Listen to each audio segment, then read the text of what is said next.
34 cars. But right now, the position he's in, he actually has a small advantage because everybody else is opening the air up in front of him, and he... Oh, here we go. Trouble, contact, and a huge crash. Up in turn number 2. Oh, multiple cars involved.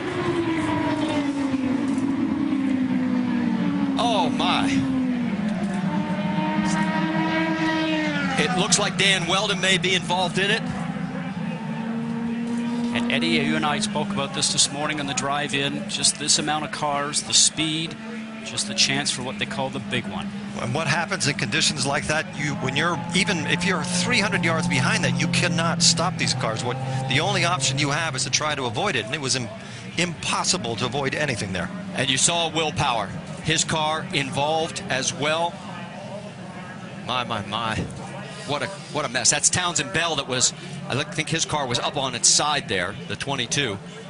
15 there of Jay Howard. An additional entry, excuse me, is that the 19 or 15? I can't see with the sun shining there. Some of the car is broken. They're showing that as Alex Lloyd, the 19. It is the 15 of Jay Howard. Yes. One of the cars actually flew for about 200 yards in the air. Red flag is out here at Las Vegas Motor Speedway on lap number 12. And from high above, you can see the carnage. We talk about the car going through the air. Eddie, you know that these cars run so low down to the ground. We mentioned before we saw them hitting the ground and sparking, that anything underneath the car, underneath the floor, underneath the tub, really just gets the air underneath the car itself, and up it will go. We saw J.R. Hildebrand out of his car. There is Dario Franchitti. Somehow he managed to get through the carnage, but There, guys, I mean, there's just nothing I can do. Will Power did not. 10-4. They are going to stop you at pit lane on the right-hand side. They want the drivers to stay in the cars. What Franchitti was alluding to is there's nothing you can do avoiding the debris that's on the track. Well, there is debris everywhere. You can see just how many cars are literally torn apart. Absolutely. Okay, this is slow motion from high above. We talked about 3 or 4 wide. Watch Sebastian Zaveja, right? Yes. Little contact right there. Now he's trying to go from the low side to the high, from the high side down low to get going for the turn. Oh. And what ends up happening is that he got stuck back up there, turned around, tried to take another move going down, guys, and the backhand started to come around, and that started the chain reaction. He was uncomfortable being on the top lane, and he tried, like you said, there's the car. There's 2 cars that are airborne. This puts That's Weldon racing in perspective. This is the horrible accident that everybody has always hoped would never occur.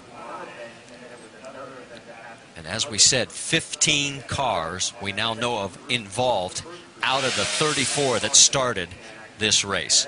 We're under a red flag situation. We'll step aside. We'll stay side by side here at Las Vegas.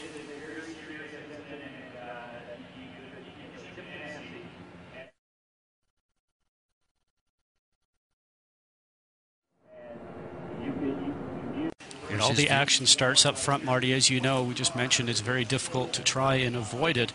And as Dario was mentioning, he's just looking forward, trying not to hit the car that's in front of him or subsequent cars that are there. And luckily for him, he got through before everything started to go just upside down. But it's also where you position yourself on the track. He was Patrick. Exactly what happened in this 15-car melee. And Eddie, as we know, when you're driving along at these speeds, you're going the length of a football field in less than a second. So if something happens in front of you, you can never have enough reaction time. It's impossible. You have no time to do anything. What happens maybe is just a small miscommunication between 2 drivers. Somebody spins and you have... Eddie, as you know, we talked about it a moment ago, it's just reactionary time, and you hope that there's a clear path for you to go through. Now, as we see the car starting to touch and go airborne, as a driver, you're looking for a clean hole, but sometimes when you get to that clean hole, it is then filled with other cars or debris. But for